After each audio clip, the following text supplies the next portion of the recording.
Good evening. I'd like to call to order the Plan Commission meeting this evening. City of Onalaska, it is Tuesday, May 27th, and the time is 6:03. I'll begin by calling the roll. I am Mayor Kim Smith. I am the chair. We have Alder Jim Benash, Present. Jared Holter, Here. Jan Brock, Present. Tom Smith, Here. Eric Archer is absent and excused, Bill Lethan. Here. Okay, we do have a quorum. Item 2 is consideration and action on the minutes from the previous meeting. I'll make. Move. Go ahead. Okay, we have a motion by Jim Benash, Second. second by Tom Smith. Is there any discussion or changes to those minutes? This time.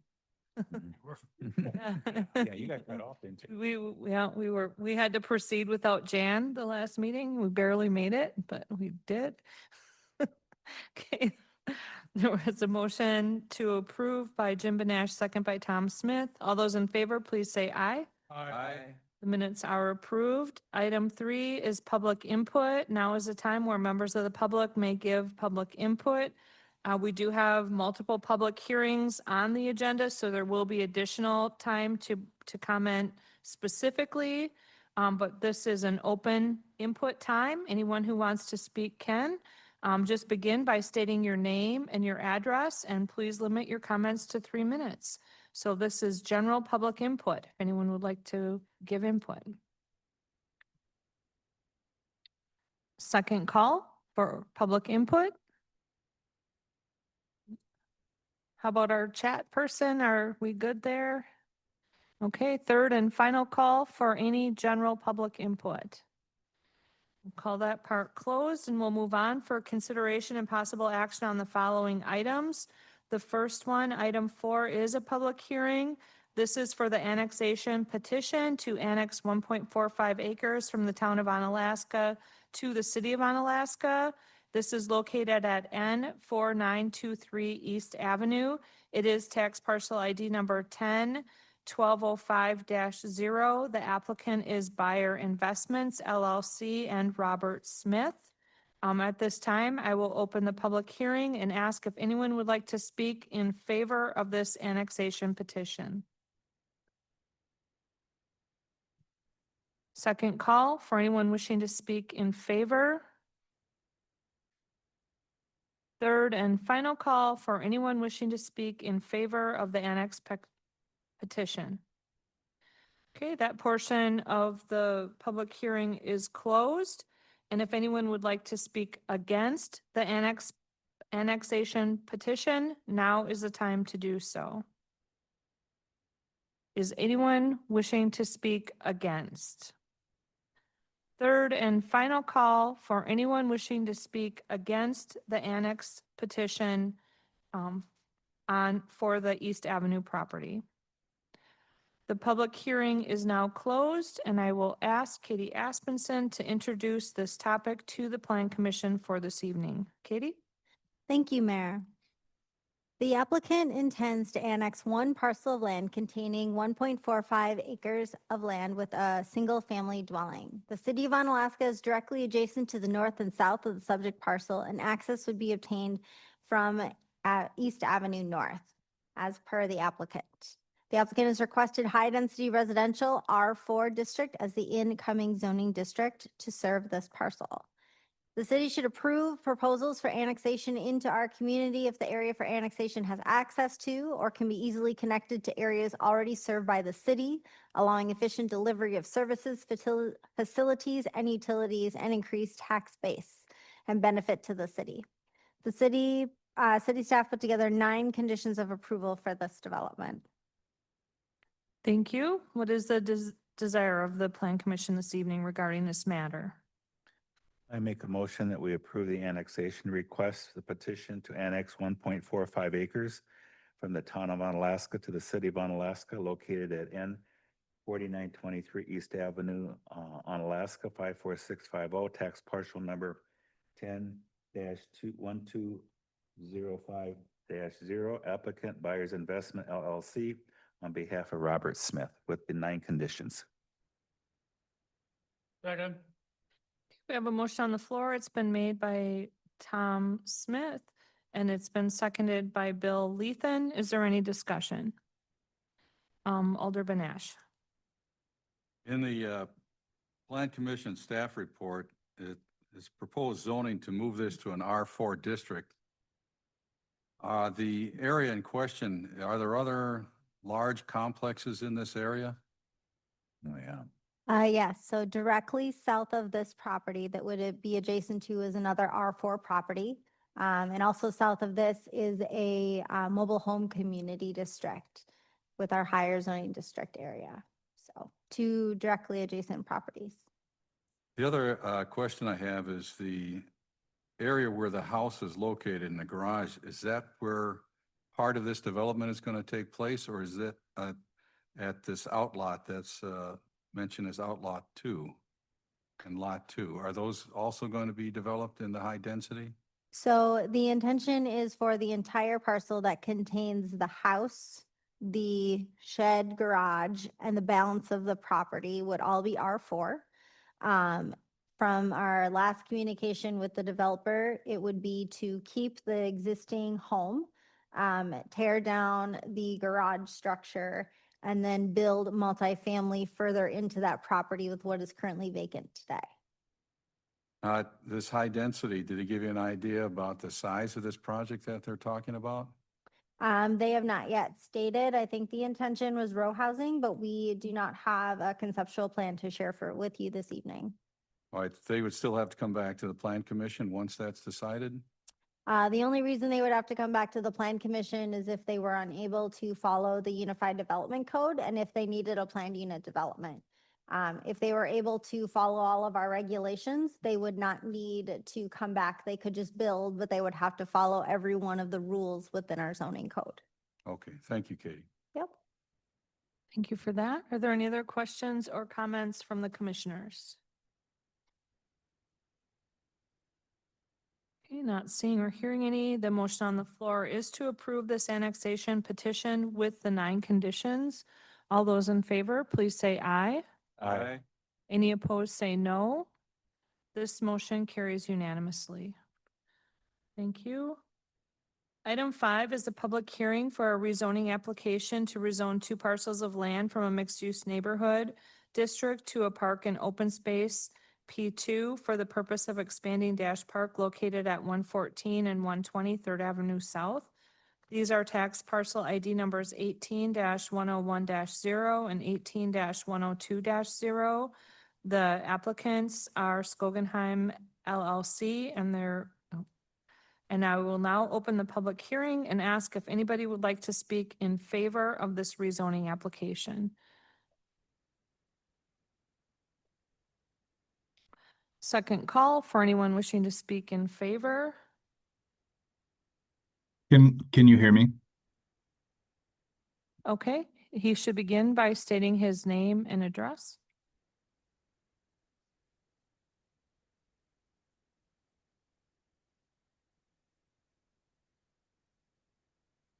We will give Nathan time to type.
Okay, thank you for that comment.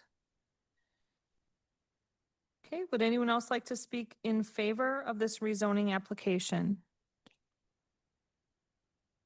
Anyone else wishing to speak in favor? Third and final call for anyone wishing to speak in favor of the rezoning application. That portion is now closed, and I'll ask if anyone would like to speak against. Now asking for anyone wishing to speak against the rezoning application. Third and final call for anyone wishing to speak against the rezoning application. The public hearing is now closed, and I'll ask Katie Aspenson to introduce this topic to the Plan Commission this evening. Katie? Thank you, Mayor. The parcels in question are currently vacant and approximately 0.39 acres in total.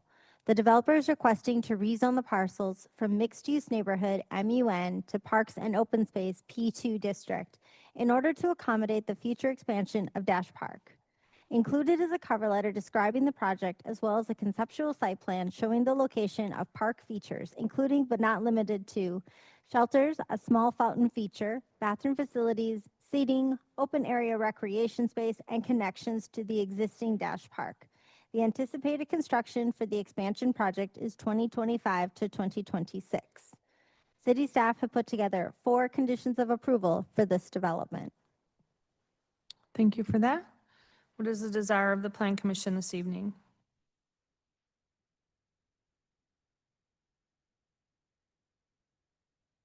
I'll make a motion to approve the rezoning application for land from, I'm gonna get the right one here, mixed-use neighborhood district to park and open space for the purpose of expanding Dash Park located at 114, 120 3rd Avenue South, tax parcel 18-101-0 and 18-102-0 with the 4 conditions in our packet. I'll second that. We have a motion on the floor by Jared Holter. It's been seconded by Tom Smith to approve with the 4 conditions. Is there any discussion? Alder Benash. Does it present any kind of issues when it goes from a mixed neighborhood to a park and it's privately owned? Would this be considered a privately owned park until it changes ownership? Defer to Katie for that response. There is no harm if that's what the property owner wishes to do, having a parks and open space zoned property that is privately held. That's fine. Okay. The other question I have is, should this become the property of the city, how is maintenance going to be taken care of at this particular area? That I would have to defer to Rick Niemeyer to address. I can address it briefly. I had spoken with Dan Wick about this. He has a staff member that currently does take care of Great River Landing as well as the existing Dash Park. That individual would also maintain this, so we would have existing staff take care of the expansion in the event it becomes city property. Is there a timeline that it would go from being privately owned until city owned? Do we have an idea? I know the construction is slated 25 to 26, so it would be some time after the construction would be completed. At that time, the city would take possession of the property. Is that the idea? That is the intent, yes. And the area would be fully developed at that point? That's correct. I know Amanda Jackson, our legal counsel, is working on somewhat of an agreement, I want to say developer's agreement, but an agreement for how that would look after the construction is complete, yes. Thank you. Jan Brock? I just have a question for Katie or someone. To the north end of that, there's a building. And on the side of that building, there's like a, what do you want to call it? A lean-to type thing? It's a kind of a abutment that juts out, so kind of on the back part, the southwest side of that building. And that, does that encroach upon the park or not? Is that on the next lot to the north? I believe that's on the next lot to the north. Okay, I just wondered, it looked like it was kind of sticking out there in the middle of no place, you know. So, I have kind of a simple question. Is the splash pad going to be chlorinated water? It will not be. Okay, any other questions or comments from the commissioners? Okay, the motion on the floor is to approve the rezoning with the 4 conditions. All those in favor, please say aye. Aye. Any opposed, say no. Motion passes unanimously.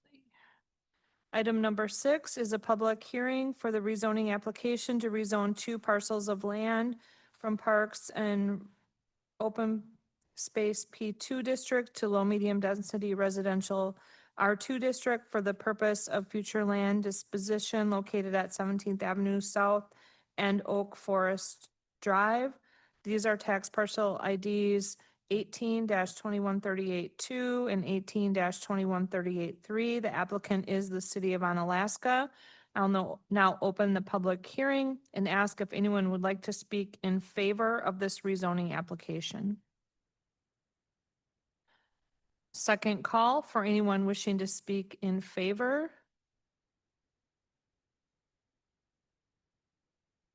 Just giving a little extra time in case someone's trying to type.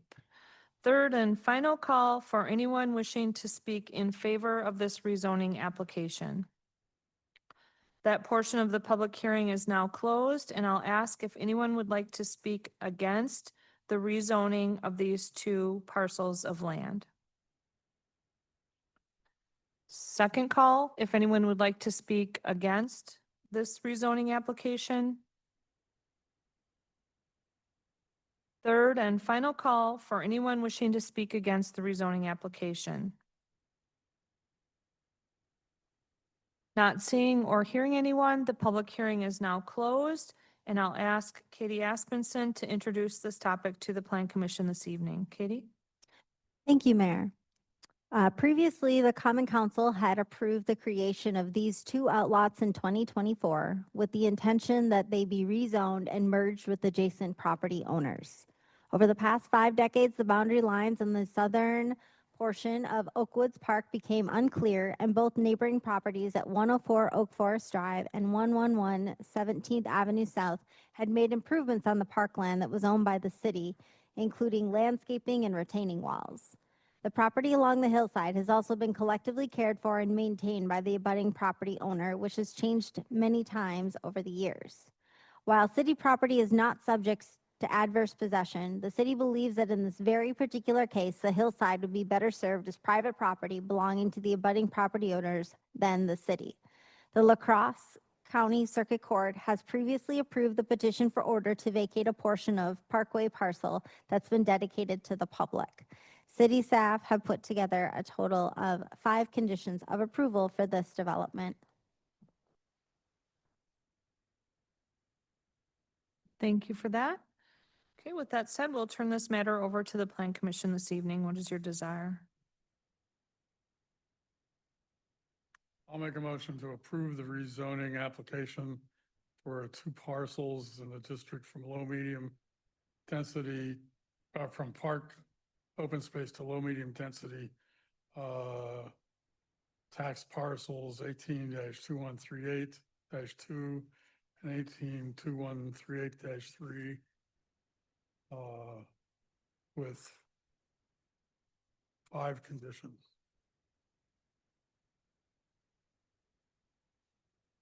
I'll second that. We have a motion on the floor by Bill Lethan. It's been seconded by Jim Benash to approve this rezoning with the 5 conditions. Is there any discussion? Alder Benash. In the packet that we have, there's a diagram that shows a blue part where the additional property is going to be added to the residents that live there. Is the park to the north of that still going to exist? Or that's where I'm a little bit unclear about the diagram that we have here. Sure. So the full triangle shape is currently Oakwoods Park. The 2 slots that show 2 different parcels, those are the outlots that were created from a past CSM with the intention of giving that land to the adjacent property owners that are directly south of them. The balance of the property will continue to stay as Oakwoods Park, owned by the city. Thank you, Katie. You're welcome. Okay, Jan? They just redid that park and it looks very nice. When the property is, you said it will be deeded to the property, the 2 adjacent property owners. Do they purchase that or is just deeded to them?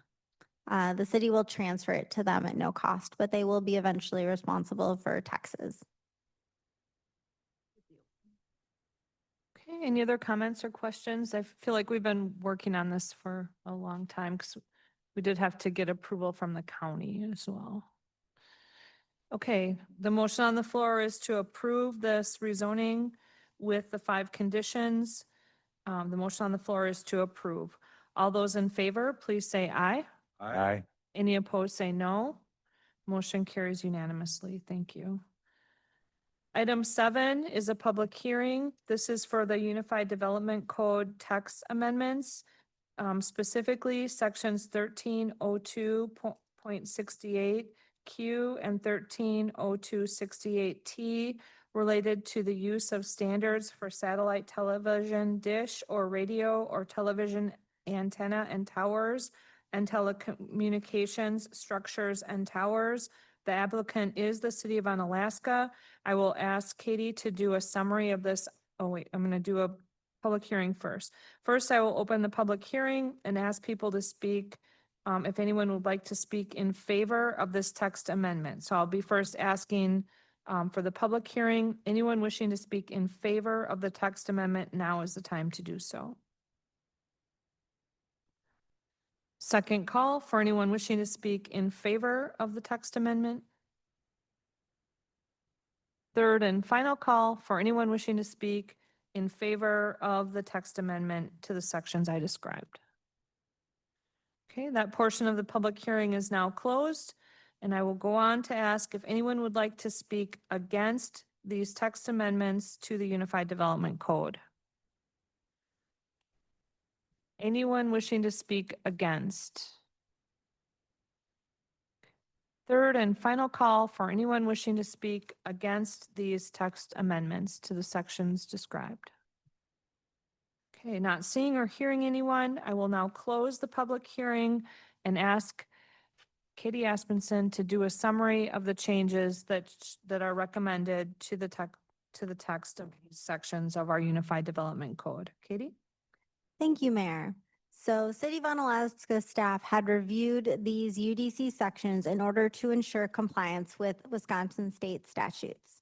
Enclosed in your packet is a redlined version of the existing UDC sections with proposed amendments, including new language and language that is no longer relevant or allowed to be within our code.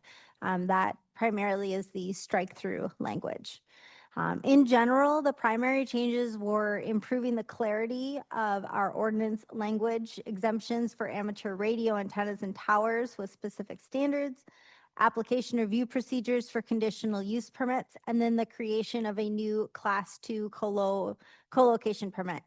This is probably the biggest change. Typically, whenever we have conditional use permits coming forward with these, we have new RRUs or new antennas coming off and on, and our cell companies are updating the existing towers today.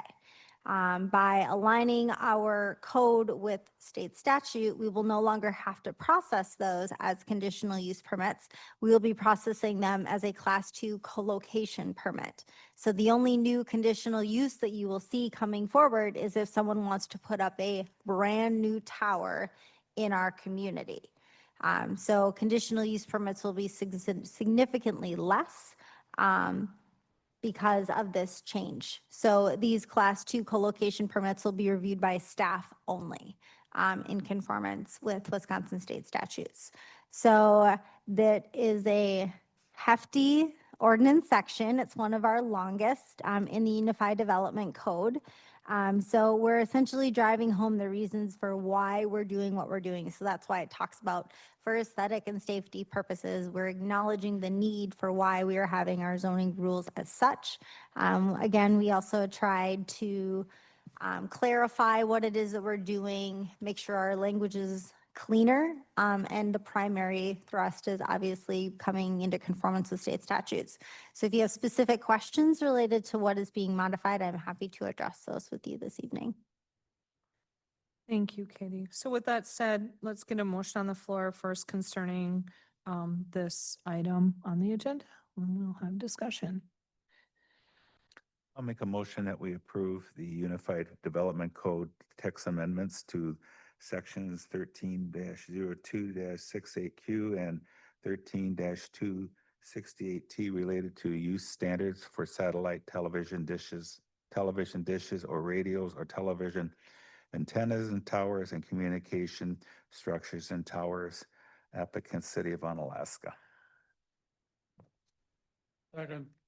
Okay, we have a motion on the floor by Tom Smith. It's been seconded by Bill Lethan to approve this Unified Development Code text amendment as described. Discussion. Jim Benash. I read through this and there's a lot to it that has been struck out of the proposal or the section. But just the first two sentences that I looked at were right at the beginning where it says Q1. No satellite television dish or radio or television antennas, towers shall be erected or installed within the front yard. I looked through this and I did not see anywhere where it defines front yard. And then I also looked, the next sentence says, the rear setback and the side setback shall be that for the principal structure within the respective zoning district. I don't understand what that means. If that's supposed to be where you can put the structure, a 60-foot tower, or exactly what that pertains to. So the reason I mention that is because I know people who are in the ham radio and things like that. And some houses have their front yard or their front door facing the street, but yet they have a large section to the other side of their house. So there's very little front yard, but there's quite a bit of side yard. So that's why I was wondering about how do we define front yard? Now, how would the city define that? And exactly where do they get to put their ham radio antenna? Do they put it on the side? Do they put it in back? I know it's limited to 60 feet. I know that there's also limitations on these high-rise apartments, 200 feet, and then you get so many a percentage or so many feet above that to put some kind of antenna. So is there something in this provision that defines where the tower can go? And I see where that requires, it has to be structurally sound and so forth. I get all that. But it's just this beginning that is kind of confusing for me. Okay, let's give Katie a chance to answer that. Sure. So the intent of where the second line stating the rear setback and side setback shall be that for the principal structure within the respective zoning district. So what we're trying to do with our code in general is if we ever refer to side yard setbacks or rear yard setbacks, we only talk about that in one location of our code. So you can only have the ham radio that you're talking about in your rear or in your side yard setback. We do have some creative zoning with our corner properties because as you noted, a corner property technically has 2 street yard setbacks because they have 2 street frontages. But if one of those street yard frontages is 30 feet, it can also double as their rear yard just to make things fun and tricky, which is why whenever someone wants to do this, they always call. So where it talks about the principal structure, so that means that the closest your home can be in your street yard is 25 feet. The closest that your home could be to your side yard is 6 feet. We have to maintain these different setbacks. So you're probably not going to put a 60-foot tall ham radio in your 6-foot side yard setback. But if your side yard setback is 20 feet, because we have some parcels that are much larger, then you might have room to play. But most likely these usually end up in people's backyards where you have to maintain a 30-foot rear yard setback for all residential zoning districts. So what this is telling you to do is to jump to a different section of the code and/or contact us, and we have these answers for everyone. And it's usually on a case-by-case basis, especially if they're on a corner, because we don't pretend that everyone reads zoning ordinances all day long. We specifically cut out the reference to putting it in your front yard because we're telling you you can only do it in your rear and your side. So instead of saying you can put it here, but you can't put it here, just gets confusing. So we tell you where you can put it in your rear and in the side. So that's where they would work with city staff to answer those questions. Thank you. You're welcome. I have a question first, Katie, before you do that. So just in saying that, so the antennas could actually be higher than the flags, just based on some of those other flag conversations we've Yes. had. Mhm. Tom Smith? Katie, I question, once this is adopted, will we grandfather in residents who are, Anyone that currently has a ham radio or some sort of an antenna is automatically grandfathered in whenever the Okay. code changes. that's what I thought, but I just wanted It's to. just if they do something new, they can always continue maintenance, but they couldn't put up a new tower to an old. Got it. pole. Okay, thank you. This rule of the 60-foot high has not changed. So, Okay, thank you. welcome. Okay, Jan? I just had a couple questions. Is this new, it's called Class 2 co-location permit? Was that specified by the state? Is that just something? It is new to the city. Previously, we had called it a conditional use permit, but we can't do a conditional use permit. So we are creating the Class 2 co-location permit, which does the exact same thing, except it's reviewed by staff as opposed to the Plan Commission. So that was a city thing? Yes. Yes, okay. I don't know, it just, does it seem like to me, since it doesn't seem that long ago that we had the Unified Development Code redone and So this one was more updated back in around I was gonna say, I know 2015, and we left this section alone. But it was in the last couple of years that we started reviewing it. We had questions from people who work with telecommunication towers, and they just asked that we review our code to make sure that we were being compliant, which we now will be with the new adoption. Okay, all good questions. Anybody else? Any more questions or comments? Does this, how can I put it? This is No, Bill this- Lethan speaking. Other cities that have similar statutes like we're putting in here, or are we kind of doing it on our own? So all Wisconsin cities and counties, et cetera, are supposed to follow the state statute. Mhm. Okay, any other questions or comments? Okay, the motion on the floor is to approve the Unified Development Code text amendments. We haven't had any amendments to them, so the motion on the floor is to approve as it is in the packet. All those in favor, please say aye. Aye. Any opposed, say no. Motion carries unanimously. Thank you. Item 8 is a certified survey map. This application is to subdivide one parcel into two parcels. This is located at 297 Walnut Drive. This is tax parcel ID number 18-3964-0, and the applicant is WC Adventures LLC. Katie, do you have anything you'd like to say before starting it? There is currently a single-family home on this property today. The applicant is requesting to subdivide off the vacant portion of the parcel to allow for the construction of another new single-family dwelling. The proposed parcels meet all of the dimensional requirements of the R1 district. We've put together 7 conditions of approval for this development.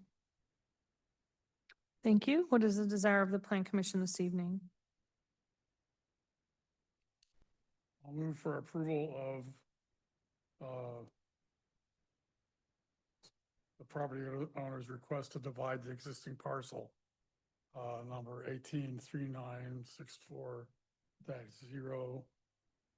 And I don't remember how many. 7 conditions. 7. I'll second. Okay, we have a motion on the floor by Bill Lethan. It's been seconded by Jared Holter to approve the certified survey map with the 7 conditions. Is there any discussion? Motion is to approve with the 7 conditions. All those in favor, please say aye. Aye. Any opposed, say no. Motion carries unanimously. Thank you. Item 9 is a certified survey map application to subdivide one parcel into 2 parcels. This is located at 4058 and 4060 Brook Elizabeth Drive. This is tax parcel ID number 1866330. The applicant is River Valley Ventures LLC. What is the desire of the Plan Commission? Make a motion to approve the application to subdivide one parcel into two parcels located at 4058, 4068 Brook Elizabeth Drive, tax parcel number 18-6633-0 with the 9 conditions. Second. Okay, motion by Bill Lethan, second by Tom Smith to approve with the 9 conditions. Is there any discussion? Wasn't- Benash. Oh. Pardon me? Motion was made by Jim. Oh, what did I say? I'm losing my mind. Sorry. Motion by Jim Benash, second by Tom Smith to approve with 9 conditions. Sorry, discussion. It's hard to tell where these are without house numbers on them. Yeah.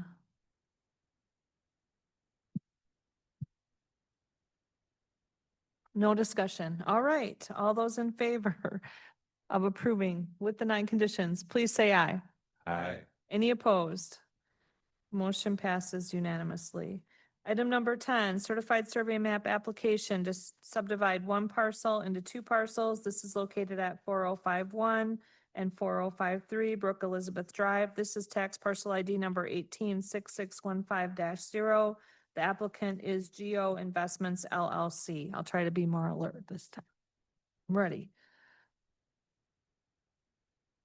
I'll make a motion to approve the CSM for subdividing one parcel and 2 parcels located at 4051 and 4053 Brook Elizabeth Drive, tax parcel 18-6615-0 with the 9 conditions attached. Second that. Okay, motion has been made by Jared Holter. It's been seconded by Jim Benash to approve the certified survey map with the 9 conditions. Is there any discussion? Not seeing or hearing any. All in favor of approving this certified survey map with the 9 conditions, please say aye. Aye. Any opposed, say no. Motion carries unanimously. Thank you. Item 11 is a certified survey map application to subdivide one parcel into 2 parcels. This is located at 4041 and 4043 Brook Elizabeth Drive. This is tax parcel ID number 1866140. The applicant is Geo Investments LLC. What is the desire of the Plan Commission this evening? Make a motion to approve the CSM application to subdivide one parcel into 2 parcels located at 4041, 4043 Brook Elizabeth Drive, tax parcel 18-6614-0.